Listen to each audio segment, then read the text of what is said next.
Welcome to episode 635 of the Entertainment 2.0 podcast, brought to you by thedigitalmediazone.com. I'm Josh Pollard. And I'm Richard Gunther, and this is the show that puts you in control of your favorite movies, music, shows, and games. And I'm wondering, this is that week, Josh, that week between New Year's and CES where nothing really happens. Do we have anything to talk about? I mean, I know what the answer to that is. Because you are an active participant in this show, right? You do know that we do actually have news. I don't just show up. I do actually read our notes beforehand. Sometimes I contribute. Sometimes you do contribute more than just what's going on in your entertainment center. Yes, so we do actually have some news because the trend over the last few years has been that some of the bigger companies start releasing some of their news early. It's usually not on their biggest products, but on some of their products. And it seems like that trend is getting even bigger. Bigger doesn't seem like the right word to use there. It's happening more. Yep. And that even includes what, I don't know, we'll get into it, but we're going to talk TVs, which is like we normally don't get the really cool TV announcements until CES actually starts. Because isn't that what CES is all about? Big TVs? I think so. Before we even get into this, though, I guess that does make me wonder. So, I mean, we're going to talk about high-end-ish TVs from major manufacturers, at least a couple, not all of them. Does that mean that LG's one of the ones we're about to talk about? Do we think that LG has an even bigger announcement saved for CES? Oh, that's interesting. Well, I hope they left something for the press to cover while they're out there and paid all that money to stay in hotels and all. Probably like washing machines and refrigerators. I don't know. Maybe they've already announced those too. I just don't care about them. Oh, geez. All right. Well, we'll dive into that, but we are going to hit news first because we don't have any feedback. So where should people have sent us feedback, Josh? That email address would be entertainment20@thedigitalmediazone.com. All the rest of our feedback information will be at the end of the show. Also, if you're watching this on YouTube, you could leave comments there. And while you're at it, click the like button and subscribe, of course. All right, let's jump into the news. And we're going to start with Roku. So last year, Roku announced that they were going to start making their own TVs. And we were all like, oh, okay, but you've been working with TCL. We'll see how this goes, I guess. And they basically put out some entry-level and some mid-level TVs, and they were fine. But this year, they're launching a new series, and it's what they're calling the Pro series. So this is what they would call their high-end TV series. I kind of want to feel like it belongs in air quotes, high-end, because these aren't going to be ridiculously expensive TVs. We're talking 55, 65, and 75-inch models here that are going to top out at $1,500. And a $1,500 75-inch TV, that's not super expensive. So what are you getting for this? The main thing that the Pro Series TVs gets you is better display technology. And if you remember back to last year, we talked a whole lot about mini LED, and that is what the Roku TVs in this Pro Series line are sporting. And as a reminder, what the heck is mini LED? Because there's so many different TV technologies nowadays. Mini LED, it kind of is exactly what it sounds like. They are really, really small LEDs. So it's not quite as small as like OLED, where in the thing that makes OLED so amazing is that every single pixel is individually lit, which means that every single pixel can be individually turned off. And that's not quite the case here, but it does mean that there's way more lights in this TV than a traditional non-mini LED TV would have. And what that means is that you can have more local dimming zones. They haven't said how many local dimming zones these TVs will have, but it could be hundreds, could be thousands. It's probably not going to be thousands on these TVs. They're not that expensive. But why does that matter? Again, think about what we always talk about when it comes to OLEDs. It's contrast. If you were looking at a movie and they pan across the sky and it is a dark black sky and there's a bright moon right in the middle of that dark sky, on an OLED, there will be black turned off pixels next to that white bright moon. On an LED TV, they can't get that in depth. So you always see a little bit of a halo of light in situations like that. And as these mini LED TVs, because they have more and more lights that they can turn on and turn off, you get less of that halo effect. So far better actual contrast between the really bright things and the really dark things. So it's still not OLED, but it's a whole lot closer to OLED. These TVs are also going to have what they call an AI smart picture mode. You're going to hear AI like 1 billion times throughout CES this year. More than usual. Right. And what they're proposing with this new feature is they're like, hey, most people never adjust their TV settings at all. They just leave it in the default, which looks terrible. Don't do that. And the people who care probably at least set it once. Like, probably everybody listening to this show has at least tweaked their TV settings, maybe per input. Maybe you've got one for your Blu-ray player / streaming box and one set of settings for your game console, maybe. With this AI smart picture mode, it theoretically does all of that for you by figuring out what the display settings should be based on what you're watching. We'll see how well it actually works in practice. Yeah. I feel like vendors, I feel like TV manufacturers have been saying that they've been doing this already with AI for years now. I think my LG supposedly does this. You know how I use that feature? I turn it off. I turn it off, right? But I don't know. Maybe this will work for people. Who knows? And like if you go over to your uncle's house and he's got one of these TVs and you're like, oh my gosh, this is clearly on the default settings. Maybe at least just switch it to this mode and maybe it will be better, but you won't have to spend 20 minutes calibrating your uncle's TV for him. Yeah, but not just that, also turn off smoothing. Well, I mean, that's one of the settings that this could be tweaking. Like maybe it's turning off smoothing when you're watching a movie, but turning it on when you're watching sports, which I didn't know that that's the thing that people do, but maybe it does actually help with sports. I don't know.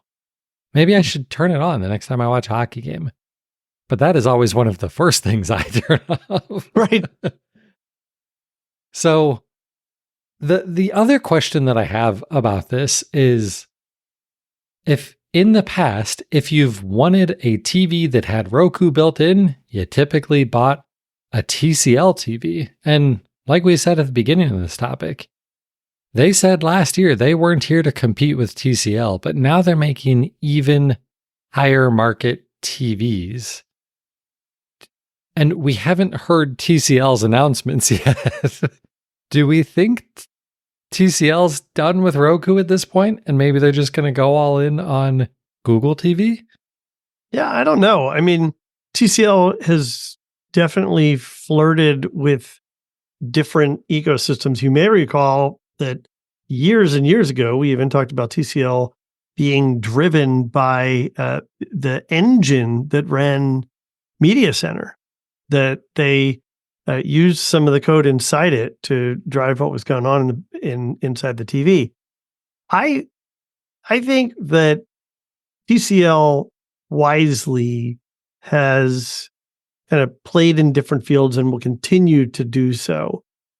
I'm not convinced that this really does compete with TCL. Now, I know that TCL does have some higher end models in addition to the cheaper ones that we're used to seeing.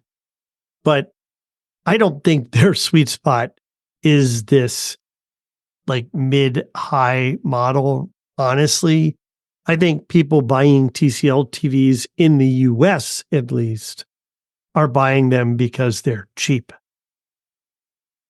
Well, TCL for the last few years has kind of dominated I want to say the value space, but I want to say that in a way that isn't condescending. Like Sure. not cheap. Like if you're looking for the best TV for the value and you're spending more than $300 on a TV, Yep. then I can't say the series names anymore because they've changed and now I can't remember what the what the sweet spot is there. But if you were like, I really want a higher refresh rate, and pretty good picture quality, but I can't afford an LG OLED. Like they have been the TVs to get the last couple of years. Yeah, but kind of like Vizio, right? Yeah, but aren't they kind of they competitors took a step beyond Vizio? Well, no, right. I agree. So I don't know. I feel like Roku's shooting higher than they're actually getting with this. We'll see how it lands. But I mean, what? They have speakers too, right? How popular are those? I don't honestly know. I don't know. I don't have a lot of, what's the right word? Hope for this product line. I just don't think that people are looking to get a Roku branded higher end television. I don't know why you would. There are so many good players in that space already. Yeah, I'll be real curious to see how this performs compared to a similarly spec TCL this year. Yeah.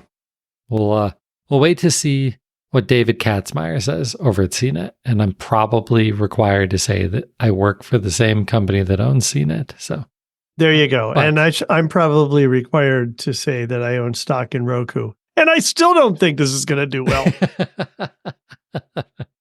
But for the record, you and I have been saying go read David Katzmeyer's reviews of TVs for more years than I've been working for the parent company. Yep, for sure.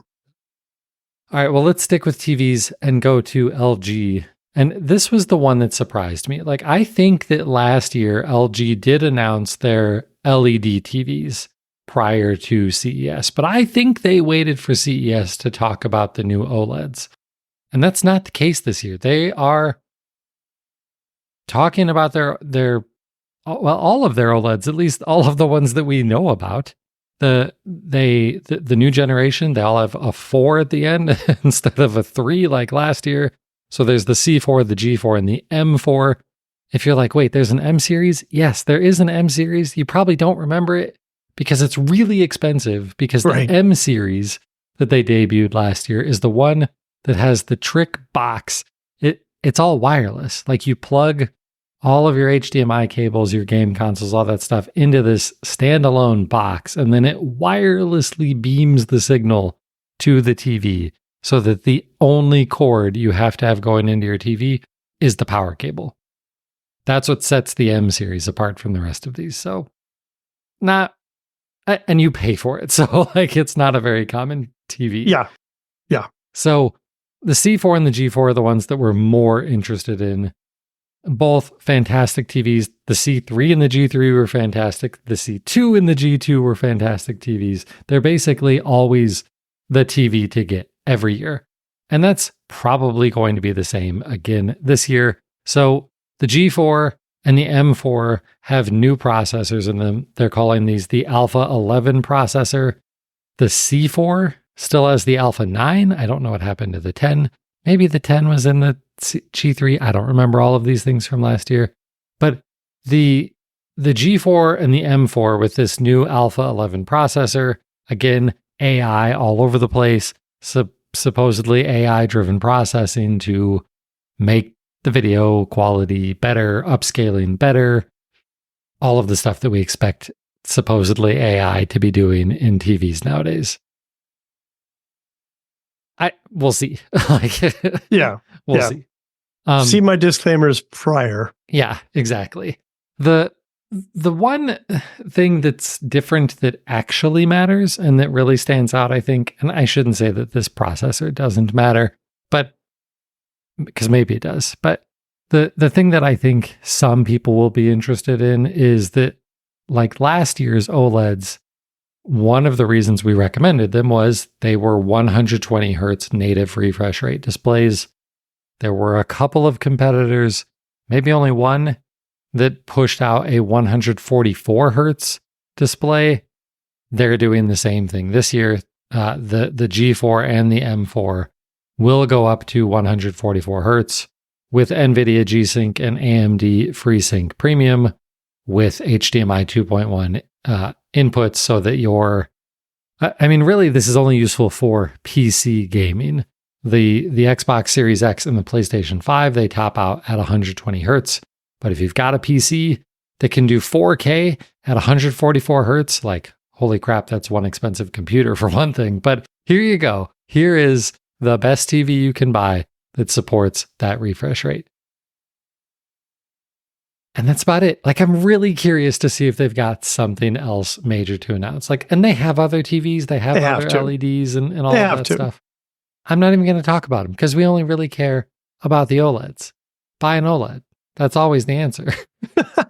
Well, I suspect that they're going to have some announcement because this is really just generational, right? This is, hey, we have our next gen and we've improved what we were already doing great. Maybe. You know, one thing that this announcement didn't really talk about is, are they, at least not that I remember seeing, are they tremendously brighter than previous year's models? Because that's always been the biggest limiting factor to OLED TVs, is they just don't get as bright as their LED counterparts. So maybe there's a new series that's going to be debuting once the show floor actually opens, and it'll be a whole lot brighter. It'll be like 2001: A Space Odyssey bright. It's going to be crazy, blinding bright. That's what I'm hoping for. All right. Burn your eyeballs bright. Really, who needs that? I don't know. I mean, you don't want the whole screen to be that bright, but for true good HDR content, when the sun is shining, I want that to be crazy bright on the TV compared to other things. Sure. All right, so we're going to, because I knew Richard would yell at me if I didn't do it, I put the last news story in the gaming section because they're gaming monitors. Yes, they are. But they're still displays. Like, it's basically just TVs that are smaller. For gaming. So anyway. So Samsung has new OLED gaming monitors this year. And there's really three that we're going to talk about. There is the G6, which is a 28-inch display, flat 1440p OLED with a refresh rate of 360 hertz. And it's a 16:9 display, a traditional widescreen display, but it's OLED and it's 1440p and it's got crazy refresh. So, if you are an esports player who needs the crazy high refresh rate, doesn't need the crazy high resolution, and you still want the quality of OLED, there you go. If 28 is not big enough for you, they have a 32-inch model. It is the G8. It's also flat. This is not a curved display. This one is 4K, which frankly, at 32 inches, it really ought to be 4K. This one, not quite as fast. It has a refresh rate of 240 hertz. And again, it's a traditional widescreen, a 16:9 aspect ratio. They've also revved the massive Samsung G9. This is their 49-inch curved OLED display. And this one has been upgraded to a 240 hertz refresh rate also. And when we say ultra widescreen, so when we say widescreen, we're talking 16 wide by 9 high. This thing is 32 wide by 9 high. So like same vertical height as a monitor that you might expect there, but literally twice as wide. 5120 pixels by 1440 pixels. These things are enormous, and it is a curved OLED at a 240 hertz refresh rate.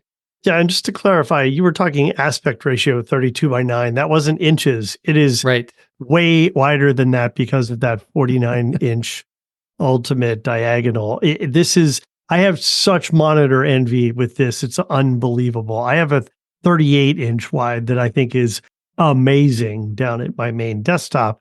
And I use that for work and for other business and for my personal stuff too. But wow. This is wow. Do we know how much these are going to cost yet? Somewhere slightly less than $1 million. I don't know. They haven't announced pricing for these things yet, but they are going to, especially that G9 is going to continue to be ridiculously expensive. Now, one of the other things that I think is new with this year's model in these G series gaming monitors is that they also work as smart TVs. They have speakers built in. They have Samsung's smart TV interface built right in. That also includes their cloud gaming functionality, so you can play Xbox Cloud Gaming right on the monitor without anything else hooked up to it. They're also HDR 400 compatible. That's not the right word. That's the spec they have. That's not great. It's technically HDR, but it's only up to 400 nits of brightness, so that's not really actually all that bright compared to most HDR televisions that you see out there. And at least in terms of the G8 and the G9, they are also AMD FreeSync Premium and NVIDIA G-Sync with 2 HDMI 2.1 ports in them. So these will be great. Once they come out later this year, they're just going to cost you for sure. I'm kind of surprised it's not HDR10. I mean, didn't Samsung first introduce HDR10? Weren't they one of the first companies that were on board with that? Well, they probably do have HDR10. What they probably don't have is Dolby Vision. But when I said HDR 400, that is the VISA HDR standard for computer monitors. Okay. Where it's basically just HDR and then a number, which is the max nits brightness. Right, but HDR10 is 1000 nits brightness. I don't think HDR10 specifies a minimum brightness level, does it? No, it's a not a minimum, it's a maximum brightness level.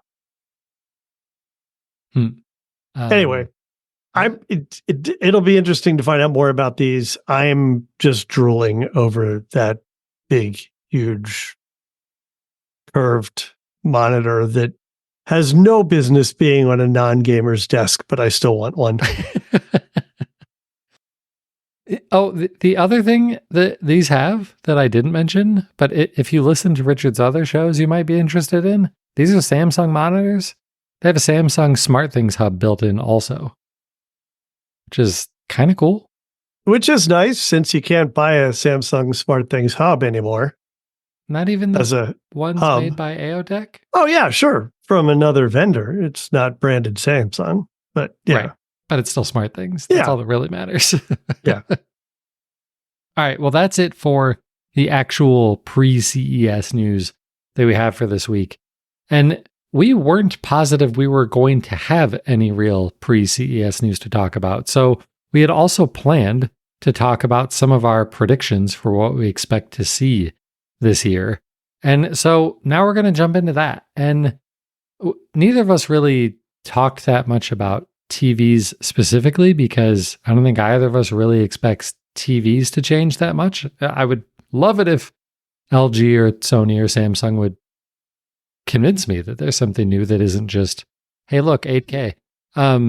But I don't expect that. So let's start with streaming related things. And my first, this is kind of a prediction, kind of a hope, kind of a desire.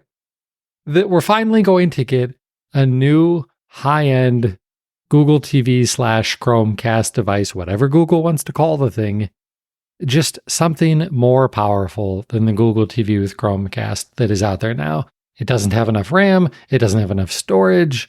I want a true like Apple TV competitor from Google. Yeah, for sure. No, absolutely. This is so desperately needed. And it doesn't have to be significant upgrades, right? They're selling their flagship now at discounted rates of like $30. So give us something that you'll sell for twice that. Give us something that would normally cost 100 and you'll discount to 70, and just even again, just double the RAM. Just give us a better processor that's faster, and I would be all in. I would replace the Chromecast that I use for travel, the one that I use down at the rental property. I love this system, but it is too slow and too limited to be able to use it as my daily go-to. Yeah. Yeah. You want to go back and forth with these? Yeah, sure. My prediction in this category is not a good one. My first prediction in this category is that, like we saw Sony PlayStation have problems with licensing for Warner content, that I think is potentially working itself out, but I don't know that we have a final answer on what's going to be available and what's not when. But I am predicting that another of the major content providers is going to eliminate previously purchased content from their users' libraries. I think this is a continuing problem that we're going to see as older contracts that didn't really account for the longevity of streaming content age out. And until they're all replaced with newer contracts where their content providers and content licensees are hopefully smarter about this, that we're going to see more of it. And I think we're going to see another big one this coming year. I hope you're wrong. I mean, you obviously I hope I'm you're wrong too, but you would hope that everybody would learn the lesson that Paramount and Sony learned. But again, you need to age out the old contracts. And until those licensing agreements are gone and replaced, I don't think that's going to happen. Now, because we have the outcome from I think it was the writers' strike that impacted how streaming was going to be, or that impacted streaming the most.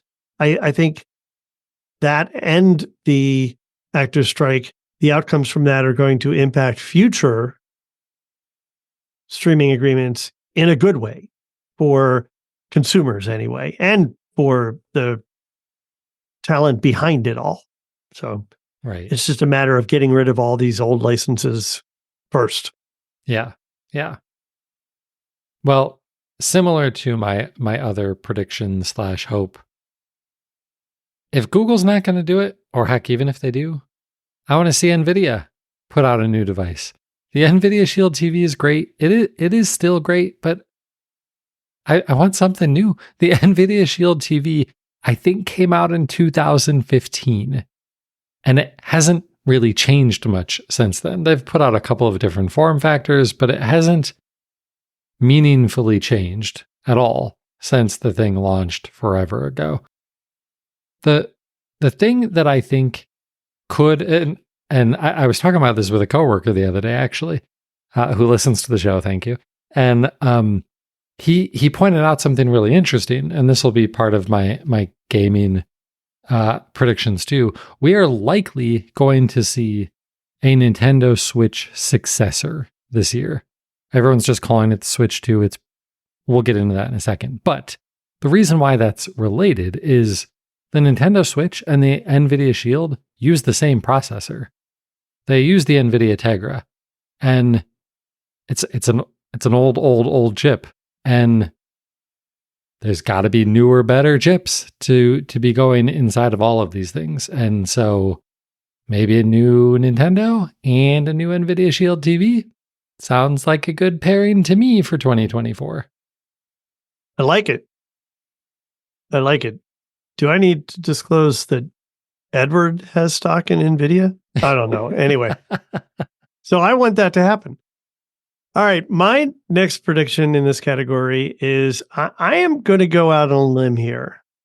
And I am going to say that some mainstream service, not something long tail, but something mainstream. Maybe it'll be YouTube, maybe, but not YouTube because they already do this, but YouTube TV, or maybe it'll be, let's say, something on Netflix or Amazon, is going to offer some 8K content.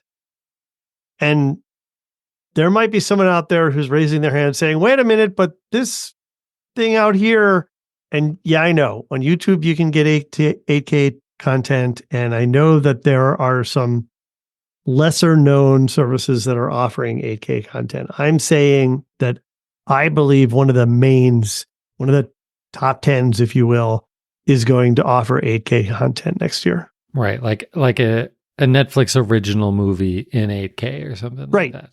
Right. And if you remember, Netflix, as an example, was one of the first, if not the first, online service to offer Dolby Atmos content. So I don't think it's unreasonable to think that they'll also pioneer the next generation of video content.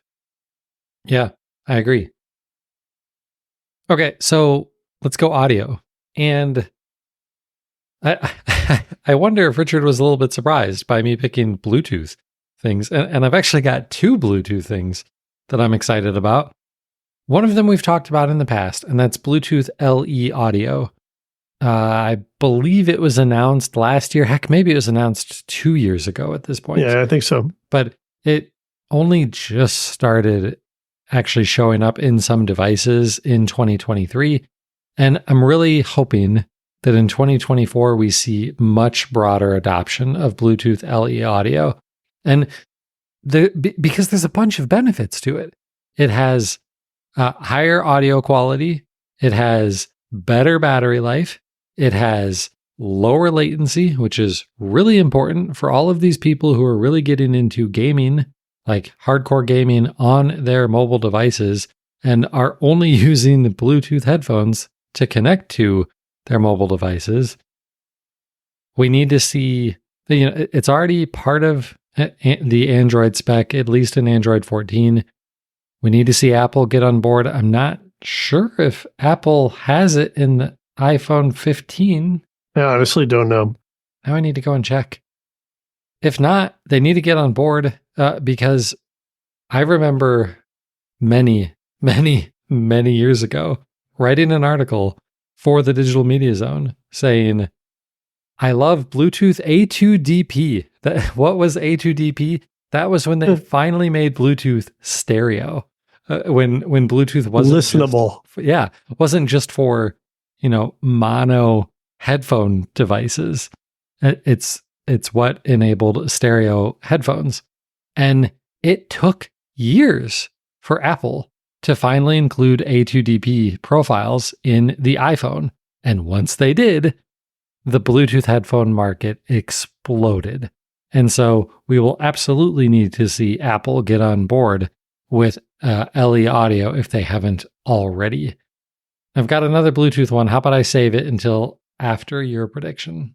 Yeah, that's fine. I just want to follow up. I've been just kind of trying to see what I could find out on Google while you were talking about that. And apparently, Bluetooth LE is supported for hearing aids right now. So whether it's supported for other general audio listening devices or not, I do not know.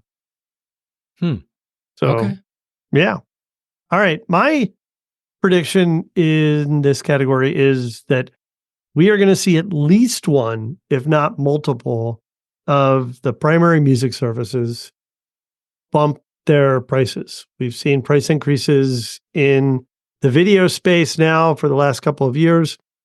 And I think maybe last year or the year before, we saw many, if not all or most of the audio services bump by about like 10%, bump a dollar up, right?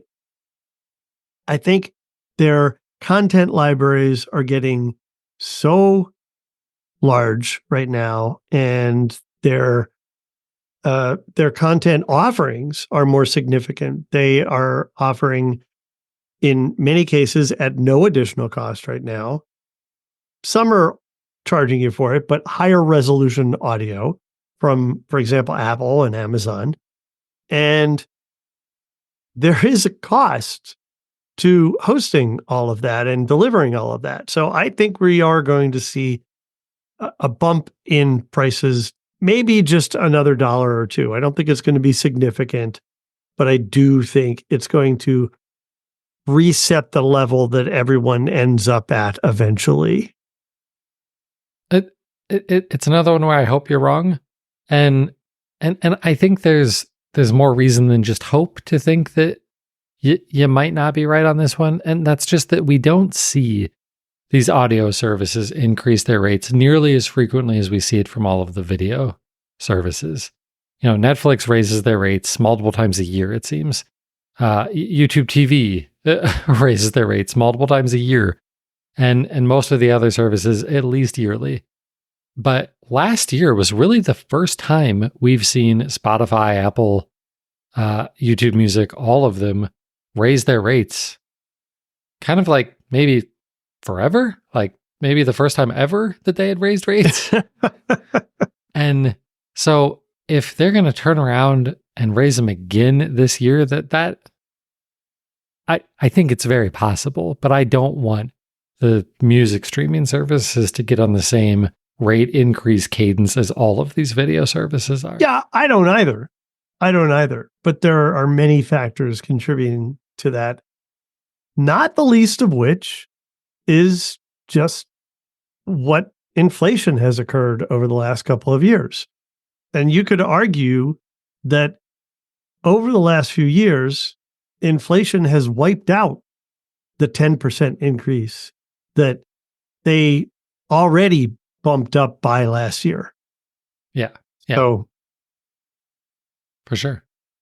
All right. Well, my other prediction here around audio is that another cool thing from the Bluetooth group could really take off in some really cool ways. And it's a technology that they call Auracast, Auracast. And the idea is basically that you would have broadcast audio via Bluetooth. So the easiest thing is probably to think of like going to a movie theater where instead of there being 50 speakers blasting you, everybody has headphones and they can control the audio at the level they want it to be at. So if you're a little bit hard of hearing and you need it to be louder, maybe you are a kid and you don't want it louder, you could control it entirely on your own. This could work in movie theaters. It could work at airports. It could work all over the place. And the way that they see this working is very similar to the way that you get your phone on Wi-Fi networks all over the place. And it would have to be that easy because right now, pairing your headphones to another device is a giant pain in the butt. But if you could just open up a menu on your phone and see all of the available Bluetooth audio broadcasting signals and pick one, you know, an example could be at an airport where there is a channel for the entire airport. And then there's also a channel for your particular gate. So maybe you're halfway across the terminal eating dinner.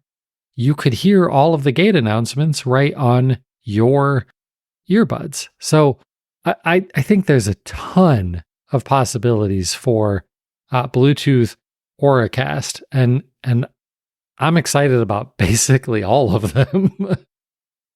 Yeah, I like this idea. And I know when we talked about Oracast before, the thing that appealed to me was that in a theater, which I think is just like the killer use case for this, I am already losing some of my hearing. And I think theaters are way too loud. So to be able to adjust the audio to a level that's more comfortable to me, but still allows me to hear, hopefully, the dialogue a little bit better than I can now in some cases, would be a big, big win.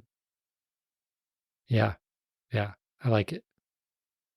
Okay. So we'll see what happens with Bluetooth LE audio and Oracast this year. That's actually one of the things that I'm disappointed about, that we're not going to be at CES this year. Bluetooth SIG is going to have a big thing at the show for Oracast. Yeah. That I would have loved to have checked out. All right. On to gaming. Richard, what are your... I'm just kidding. You don't have any? I don't have any. I have no gaming predictions. All right. I already spoiled one. Nintendo Switch 2, it seems pretty obvious. It seems pretty likely.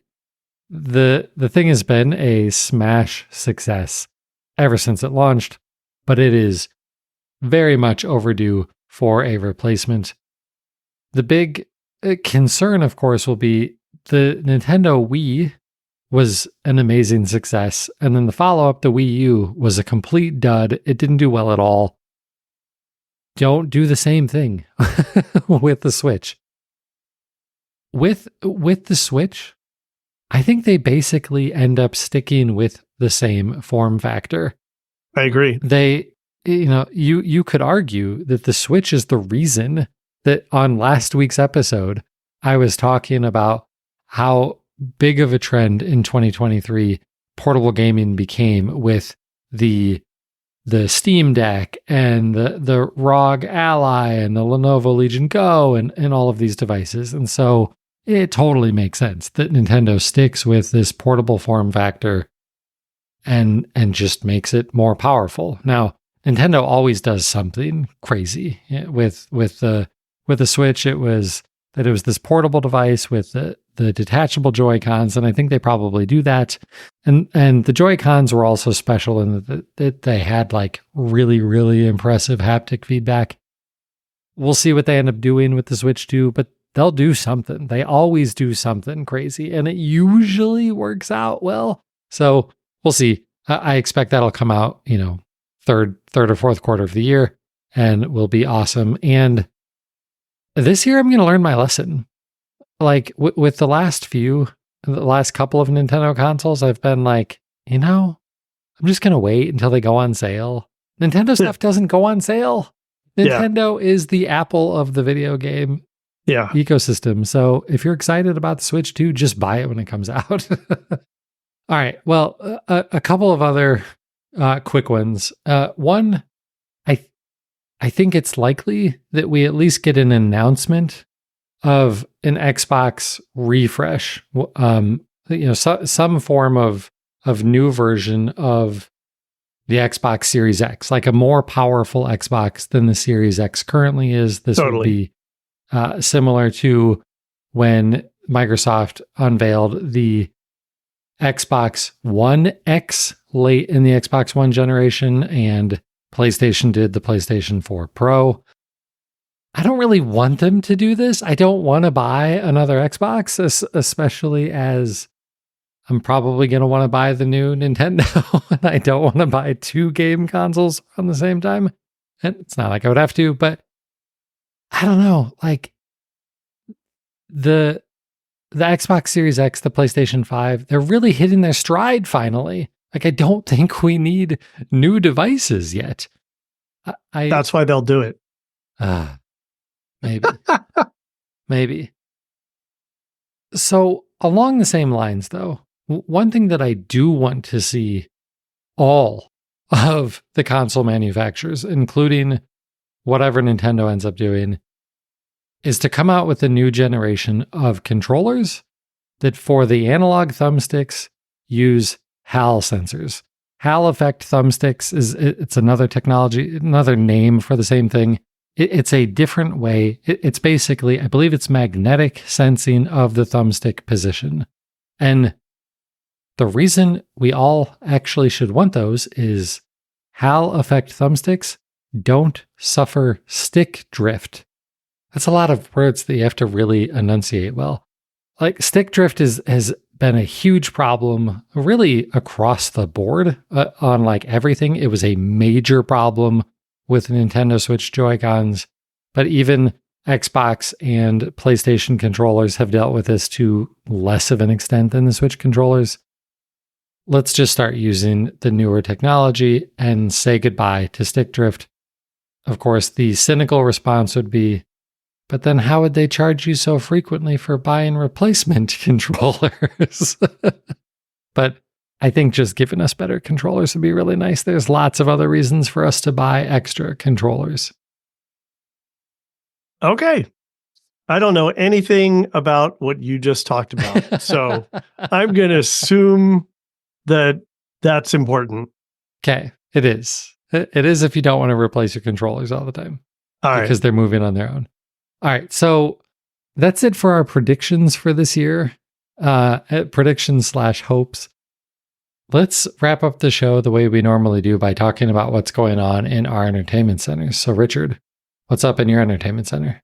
And I know every time we go through this, I say, not a lot, really. Well, not every time, but many times. And this time, definitely not a lot. So watch more of Lessons in Chemistry. That continues to get so good.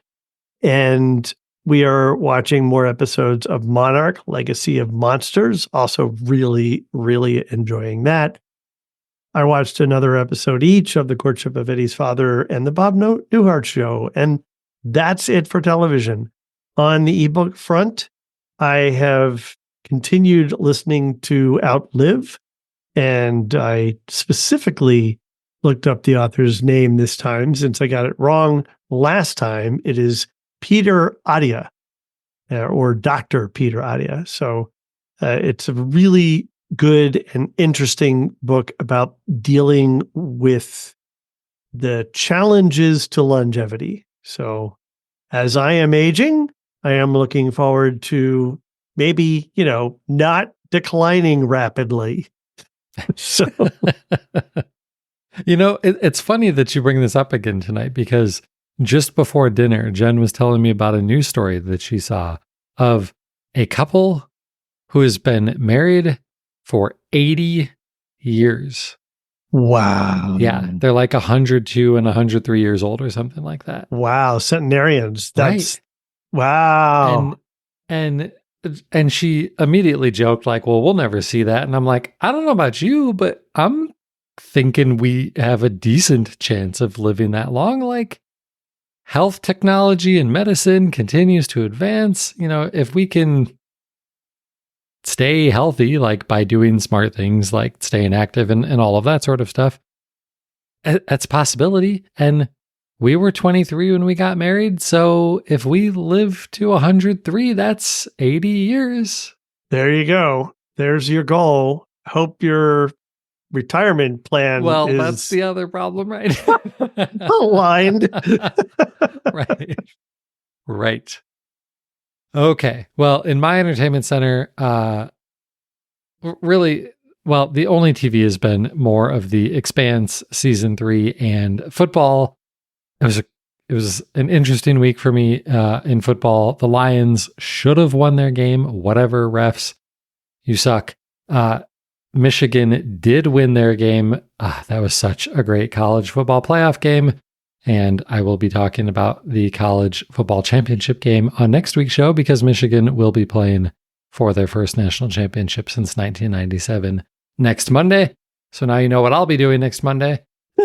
And then on the gaming side, of course, some more Forza, some more NHL. But I finally got Gia to give Minecraft Dungeons another try. She had been wanting to play something else with me. And I said, you really like Minecraft? Let's try Minecraft Dungeons again, because it's basically Minecraft Diablo. And because I always joke with her, I'm like, we could play Diablo. Diablo's got split screen, or not split screen, content. And no, she would have nightmares for the rest of her life if she played Diablo. Yeah, don't do that. But she did get into Minecraft Dungeons, and she's loving it this time around. So probably be playing a lot more of that. If you've got a kid who's into Minecraft and you want them to branch out a little bit, Minecraft Dungeons is a great way to do it. Cool. It's a good game. And then on books, I don't think I had started this last time we recorded, but I finished it since the last time we recorded it because it's good and it's not super long. A novel called The Extinction Trials by A.G. Riddle. It's sci-fi-ish. I don't really want to say much about it because I think I would have a hard time talking about it without spoiling interesting things. It does have some pretty major plot twists that you won't necessarily see coming. It's got some of the do you remember the first time you watched like the first and second Matrix movies and you were like, this is really interesting stuff to really think about as a possibility? There was a lot of that with this book. Cool. And not the same concept exactly as the Matrix. It was really good. This is for our work book club group also.